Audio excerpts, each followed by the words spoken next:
പ്രിയമുള്ളവരെ, സമ്പത്ത് എന്നുള്ളത് ജീവിതത്തിൽ ഒഴിച്ചുകൂടാനാവാത്ത ഒരു പ്രധാനപ്പെട്ട ഘടകമാണ് എന്ന് ഞാൻ പറയാതെ തന്നെ നിങ്ങൾക്കറിയാം.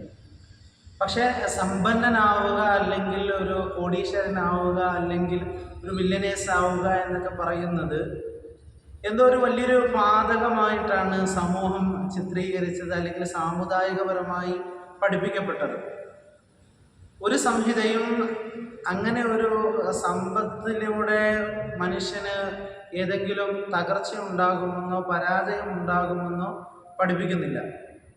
വ്യക്തമായും അതിൻ്റെ ആഴങ്ങളിലേക്ക് എടുത്ത് പരിശോധിച്ച് നോക്കുകയാണെങ്കിൽ നമുക്ക് മനസ്സിലാക്കാൻ സാധിക്കുന്നത്, ജീവിതത്തിൻ്റെ നിലനിൽപ്പിനും ലോകാടിസ്ഥാനത്തിൽ നോക്കുകയാണെങ്കിൽ ലോകത്തിൻ്റെ നിലനിൽപ്പിനും ഏറ്റവും പ്രധാനപ്പെട്ട ഒരു പങ്ക് വഹിക്കുന്ന ഒരു സ്രോതസ്സാണ് സാമ്പത്തികപരമായ ക്രയവിക്രയം എന്നുള്ള കാര്യത്തിൽ തർക്കമില്ലാത്ത കാര്യമാണ്. പക്ഷേ പലപ്പോഴും നമ്മൾ പഠിപ്പിക്കപ്പെട്ടത് പാപമാണെന്നുള്ള തരത്തിലുള്ള സംസാരങ്ങളും എഴുത്തുകളും ചിന്തകളും ചിന്താരീതികളൊക്കെയാണ്. നമ്മൾ മനസ്സിലാക്കുക, സാമ്പത്തികപരമായി അഭിവൃദ്ധി ഉണ്ടാകുന്നതോടുകൂടെ സമൂഹത്തിനും ലോകാടിസ്ഥാനത്തിൽ എല്ലാ രാജ്യങ്ങൾക്കും പുരോഗതി ഉണ്ടാകും എന്ന് മാത്രമല്ല, ഒരാൾ സമ്പന്നനാവുക വഴി അവനെ ചുറ്റിപ്പറ്റി കഴിയുന്നതായ, അവനെ ഡിപ്പെൻഡ് ചെയ്ത് ജീവിക്കുന്നതായ ആളുകൾക്ക് ഒരുപാട് ജോലി സാധ്യതകളും ജീവനോപാധികളും സൃഷ്ടിക്കപ്പെടുകയാണ് ചെയ്യുക. അപ്പോൾ നമ്മുടെ ജീവിതത്തിൽ സാമ്പത്തികപരമായി അഭിവൃദ്ധി ഉണ്ടാകുന്നതിനോടുകൂടെ തന്നെ ഒരുപാട് ജീവിതങ്ങളെ ചേർത്ത് പിടിക്കാൻ പറ്റുന്നതായ ഒരു അവസരമായിട്ട് ഇതിനെ കാണുക എന്നുള്ളത് വളരെ പ്രധാനപ്പെട്ട സുപ്രധാനമായ ഘടകമാണ്.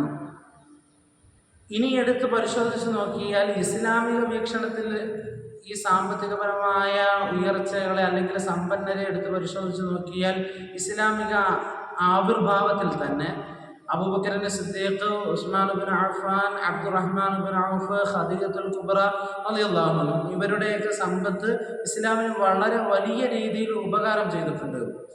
ഇബ്രാഹിം നബി അലൈഹി സ്വലാത്തു വസ്സലാം, അതുപോലെ അയ്യൂബ് നബി അലൈഹി സ്വലാത്തു വസ്സലാം, സുലൈമാൻ നബി അലൈഹി സ്വലാത്തു വസ്സലാം, ദാവൂദ് നബി അലൈഹി സ്വലാത്തു വസ്സലാം ഒക്കെ വളരെ വലിയ സമ്പന്നതയിലും അതുപോലെ ഇസ്ലാമിൽ വളരെ വലിയ ചലനങ്ങളെ സൃഷ്ടിക്കാനും അവരുടെ സമ്പത്ത് കൊണ്ട് ഉപകാരം കിട്ടിയിട്ടുണ്ട് എന്നുള്ള കാര്യത്തിൽ ചരിത്രമെടുത്ത് പരിശോധിക്കുമ്പോൾ സുവ്യക്തമായി നമുക്ക് മനസ്സിലാക്കുന്ന അല്ലെങ്കിൽ മനസ്സിലാക്കി തരുന്ന കാര്യങ്ങളാണ്.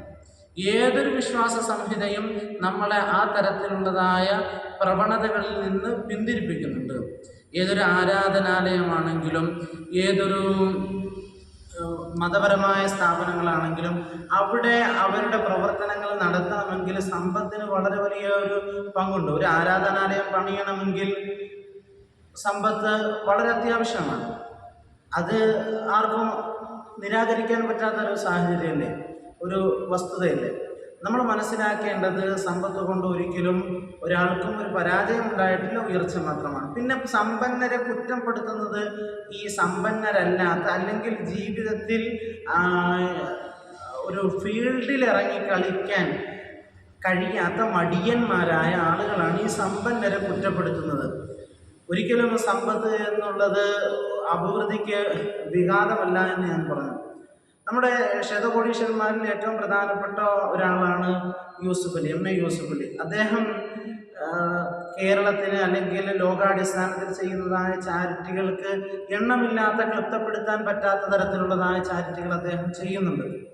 അങ്ങനെ നോക്കുകയാണെങ്കിൽ ഓരോരുത്തരും എടുത്ത് നിങ്ങൾ പരിശോധിച്ച് നോക്കിയാലും അവർ നിഷ്കളങ്കരും ദാനധർമ്മികളും ഒക്കെയാണ് നമുക്ക് മനസ്സിലാക്കാൻ സാധിക്കും. അവരുടെ സമ്പത്ത് കൊണ്ട് സമൂഹത്തിനും ഒരുപാട് ജോലി സാധ്യതകളും അല്ലാതെയും ഒക്കെ ഉപകാരം കിട്ടുന്നതായിട്ട് നമുക്ക് വ്യക്തമായി മനസ്സിലാക്കാം. അതുകൊണ്ട് നമ്മൾ സമ്പന്നനാവുക എന്നുള്ളത് നമ്മുടെ മാത്രം അത്യാവശ്യമല്ല, മറ്റുള്ളവർക്കും അത് ഒരു ഉപകാരം ഉണ്ടാക്കുന്ന തരത്തിലേക്ക് അത് മാറുന്നുണ്ട്. പക്ഷെ നമ്മുടെ വീക്ഷണങ്ങൾ പലപ്പോഴും പഠിപ്പിക്കപ്പെട്ടത് സമ്പത്ത് എന്നുള്ളത്, അല്ലെങ്കിൽ സമ്പന്നനാവുക എന്നുള്ളത് പാതകമാണെന്നുള്ള തരത്തിലാണ്. നമ്മൾ സമ്പന്നനാകണമെങ്കിൽ നമ്മൾ സത്യസന്ധനായിരിക്കണം.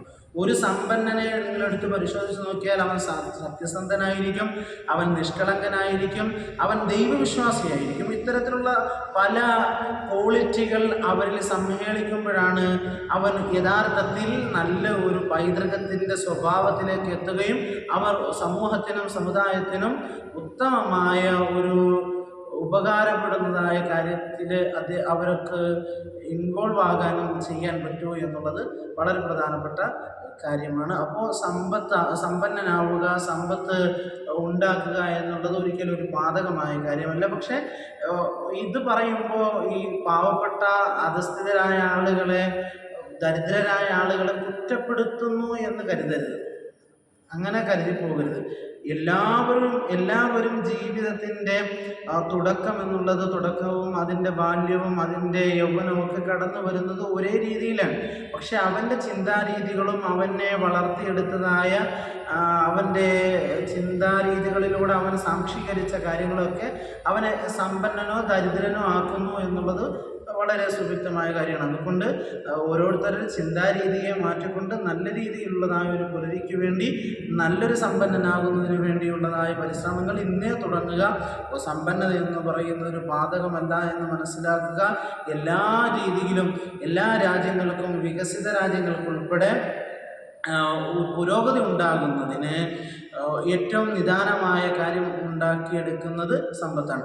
നിങ്ങൾക്കറിയാമല്ലോ, സിംഗപ്പൂർ എന്ന് പറയുന്ന ഒരു രാജ്യം, അത് വെറും ഒരു കുഗ്രാമമായിട്ട് ആളുകൾ തള്ളപ്പെട്ട ഒരു ഗ്രാമമാണ്. പക്ഷെ ആ ഗ്രാമം ഇന്ന് ലോകത്തിൻ്റെ നെറുകയിലാണ്. അവർ വികസിത രാജ്യമായിട്ട് എണ്ണപ്പെടുന്നു എന്ന് മാത്രമല്ല, അവരുടെ കണ്ടുപിടുത്തങ്ങൾ, അവർ ലോകത്തിന് സംഭാവന ചെയ്യുന്നതായ സംഭാവനകൾ വളരെ വലുതാണ്. അത് ഒരാളുടെ ചിന്തയിൽ നിന്ന് ഉരുത്തിരിഞ്ഞതായ ഒരു ആശയം അവർ സമ്പത്ത് ആ രാജ്യത്തിലേക്ക് ഡിപ്പോസിറ്റ് ചെയ്തപ്പോൾ, അതിനു വേണ്ടിയുള്ളതായ പ്രവർത്തനങ്ങൾ അവർ കൂട്ടമായി ചെയ്തപ്പോൾ ആ രാജ്യത്തിന് ഉയരാൻ സാധിച്ചു എന്നുള്ളതാണ്.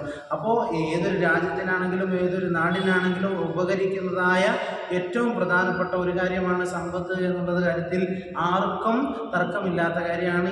ഇങ്ങനെയുള്ളതായ വിഷയങ്ങളിൽ നമ്മൾ പുലർത്തിപ്പോരുന്നതായ ചിന്താരീതികളിൽ ഇന്നേ മാറ്റം വരുത്തി നാളേക്ക് വേണ്ടി ഈ പറയപ്പെടുന്ന എൻ്റെ ശബ്ദം ശ്രവിക്കുന്ന ഓരോരുത്തരും കഠിന പ്രയത്നത്തിലായിക്കൊണ്ട് നല്ലൊരു ജീവിതം നയിക്കാൻ എല്ലാവർക്കും നാഥൻ തൗഫീഖ് നസീബാക്കി അനുഗ്രഹിക്കട്ടെ. വാഖിർ ദഅ്വാനാ അൽഹംദുലില്ലാഹി.